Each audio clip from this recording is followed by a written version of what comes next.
So thanks everyone for coming. Today we are here with our clients to announce the Institute for Justice's participation in not one but two lawsuits which have been filed and which threaten the future of Nevada's revolutionary new Education Savings Account, or ESA, program. The Institute for Justice is the national law firm for liberty. Today marks the 24th and 25th time that the Institute for Justice has filed a motion to intervene on behalf of parents who sadly are the ones with the most to lose from misguided legal attacks, such as the two that we've seen filed in Nevada against the ESA program. The first of these attacks was filed by the American Civil Liberties Union, which has forgotten that one of the most basic civil liberties in this country is the right to have a say in how your child is educated, no matter your zip code. The other one was filed in Carson City last week by a group called Educate Nevada Now, which doesn't understand that for many Nevada parents, the best way to educate their children now is going to be the ESA program. I'm going to turn the microphone over now to my colleague Tim Keller, who worked extensively with the legislature this past spring to make sure that the ESA bill would be constitutional. And then you're going to hear from our clients who are going to give their thoughts about what the ESA program is going to mean for them and for their families. Tim? Nevada's Education Savings Account program is the nation's most expansive and innovative school choice program. The program works very simply. The parent agrees to take the primary responsibility for educating their own child and not to enroll their child full-time in either a public or a charter school. In exchange for that agreement, the state deposits about $5,000 into a savings account that is controlled by parents. Parents can use the money in that account on a wide range of educational goods and services, including private tutoring, home education, and private school tuition. And it's that last option that parents have under the Nevada Education Savings Account program that the ACLU is challenging. The ACLU says that by giving parents the opportunity to enroll their child in the school of their choice, it violates a provision of the Nevada Constitution that says public funds shall not be spent for sectarian purposes. Under the program, parents can choose as one of their options religious schools. But not $1 of Nevada's Education Savings Account program is preordained for any particular destination. And when a parent decides to enroll their child in a private school, they're using the funds not to further a sectarian purpose, but rather to purchase an education for their child. The second lawsuit was filed by a group called Educate Nevada Now, and they allege that Nevada's Education Savings Account program undermines Nevada's obligation to establish and fund a uniform system of public schools. However, Nevada's Education Savings Account program recognizes a fundamental truth, that there is no one-size-fits-all approach to educating students. The Nevada Education Savings Account program allows parents to customize an education for their children. And that's exactly what each one of these parents that we're standing with today illustrate. The principle that there is no one correct way to educate a child. In fact, each one of these families has multiple children. Some of their children will remain in their current educational setting, either a public school or a charter school. Some of their children will be educated at home with private tutors or online education, and some of the families will choose to use the funds at a private or religious school. But at the end of the day, it's the parent who is making the decision. It's not the government.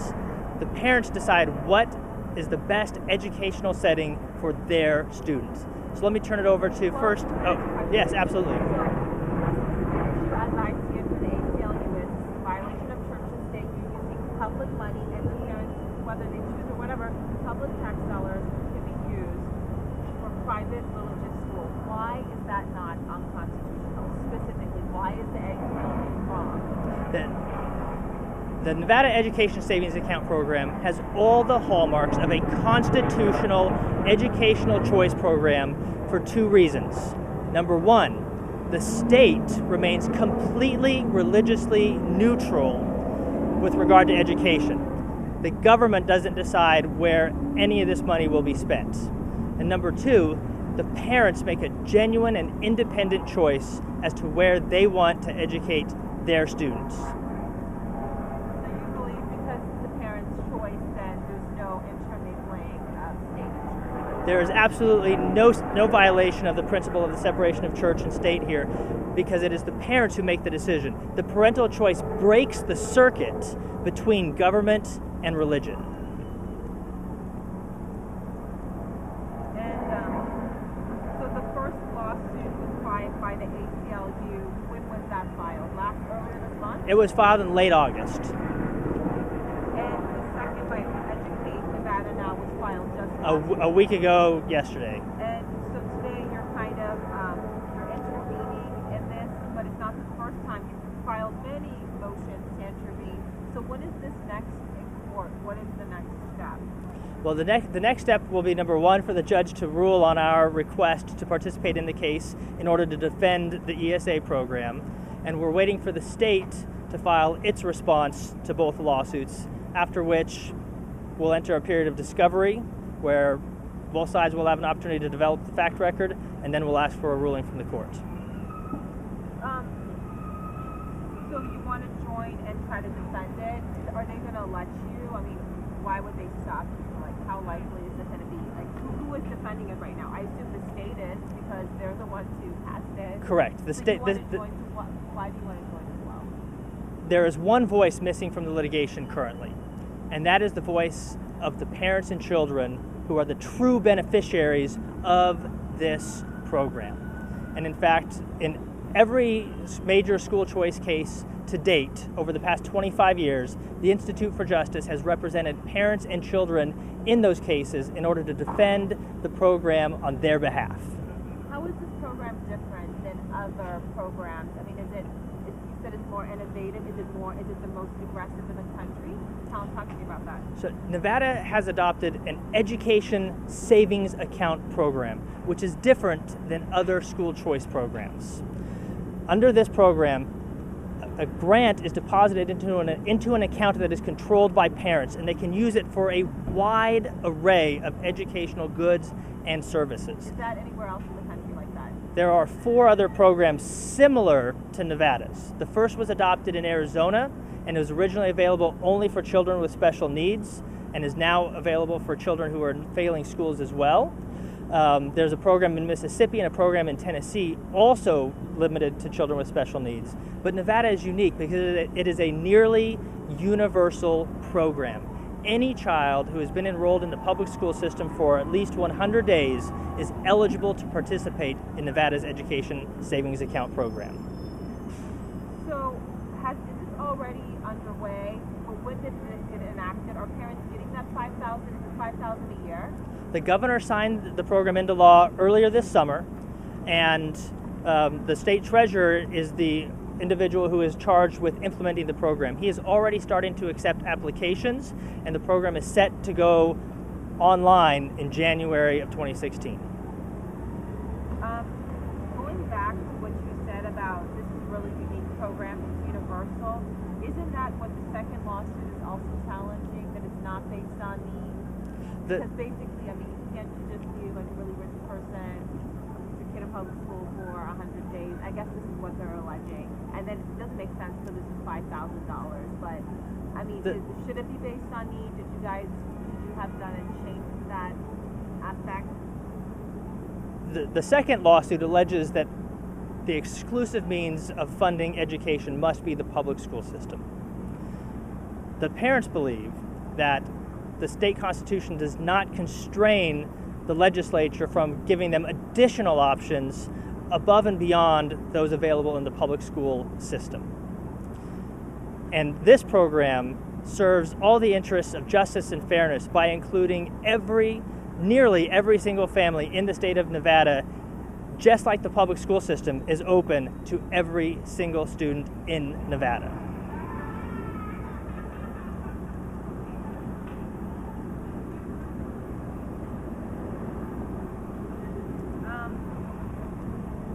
Sorry, just give me a second to see if I have anything else to ask. I guess we could probably be honest. That was great. Thank you so much. Yep. I'm going to introduce Amy Hare to speak next. Thank you. Hello, my name is Amy Hare, and I'm the mother of 5 adopted children, ages 5 through 15. I want to start off by thanking the Nevada legislature for bringing this ESA to our great state. 3 of my children have IEPs, 2 of which have learning disabilities and are failing in their grade level. I have a child in 3rd grade who is reading at a kindergarten level. The emotional toll on him right now is heartbreaking. The charter school we placed them in for years could no longer accommodate the level that they needed. For the past year, we have been paying a private tutoring center for 3 of our children and have seen huge improvements. My oldest son was severely bullied and assaulted in a Clark County School District public school while he was in middle school. This went on for months. He received no help, and he lost complete trust, as well as me and his father, in our public school system. These are just a few of the reasons why I choose to use the Nevada ESA. I plan to pull 4 of my children out of public school and put them in a private school setting. I plan to homeschool 1 child with the assistance of tutors. 1 of my kids I will keep at his public Montessori charter school because he is thriving. The financial commitment to do this was near impossible until we read about the ESA. Where I was once worried about saving money for my children's college tuition, I am now only concerned with getting my children through one of the worst school districts in the United States. We have real problems. If our ESA program is halted, our children will be the ones that are suffering. Each one of my children have their own specific educational needs that have to be met. And I am the only true person that is accountable to them in making this dream a reality. I'd also like to thank Tim Keller and all of his team at the Institute of Justice. Thank you. Can I talk with them after they do this? Of course. I want to just go up, of course. Absolutely. Do this, so go ahead. If you want to just ask me questions rather than No, me saying you anything, can I'm just good go with do that. this, and then I'm going to come talk with you after. Yeah, Okay, that sounds I'll just introduce myself casually then. You tell us your story, whatever you were going to plan. Okay. We'll see how we do. My name's Elizabeth Robbins. I'm the mother of 7 children. 4 of my children have already graduated from Clark County School District. 3 of my children are still attending school. I'm one who really took my children's educational success for granted. My children had an easy time in school until 2 of my daughters developed significant health challenges while they were in high school. It was extremely discouraging and overwhelming to discover how few opportunities and choices there were to help educate them while they were severely sick. One daughter, for example, spent a significant portion of her senior year in high school at a Ronald McDonald House in Washington, D.C., where she was receiving neurosurgeries, and her school was unable to provide any type of tutoring to assist her, even though her vision had deteriorated to the point that she would only see double when she would read. She was still expected to do her schoolwork on her own. The current Homebound program doesn't have any accommodations for students taking AP courses.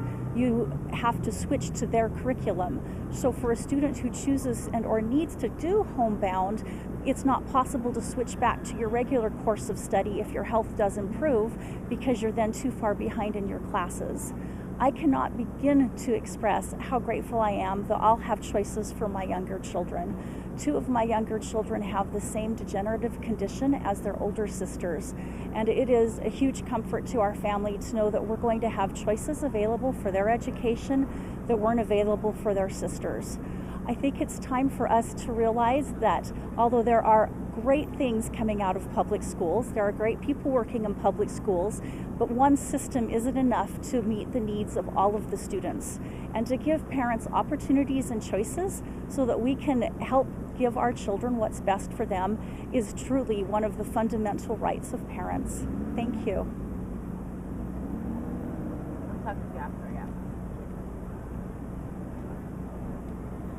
Hi, my name is Laura Allen, and I have 4 children who have all been through the Clark County School District, and I have 2 sons that are what's termed twice exceptional, or 2E, which means that they are highly gifted on one hand, and then on the other hand, they have a learning disability, which makes it very difficult for educators to know what to do with them, because they're like, well, they're really smart, why can't they produce anything?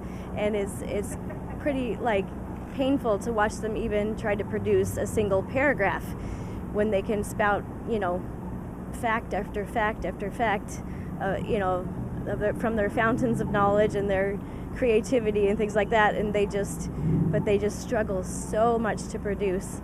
And so, for example, one of my sons has a highly gifted educational plan to promote his intellectual, so that he can be more successful there and be challenged. And then on the other hand, he also has a 504 plan for his learning disability to help him to be able to learn how to write better and stay on task. And then my other son, he took a test in 8th grade.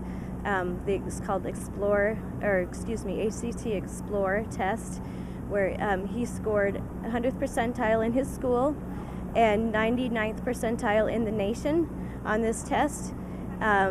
He went on to a magnet school in computers, and despite his 504 plan and other interventions and lots of help and 7 hours of homework every night, he still failed out of that school, was not allowed to return because of his bad grades. And so I'm just really excited about the option of educational savings plans because we have more choices. I'm hoping that it will bring more specialized schools to Nevada, like autistic schools, schools for nonverbal kids, gifted kids, and lots of other special needs. Every child is different and learns differently and has different needs, and it's tough for some of these children that feel like they are square pegs and are trying to fit into a round hole. And so I'm so grateful for these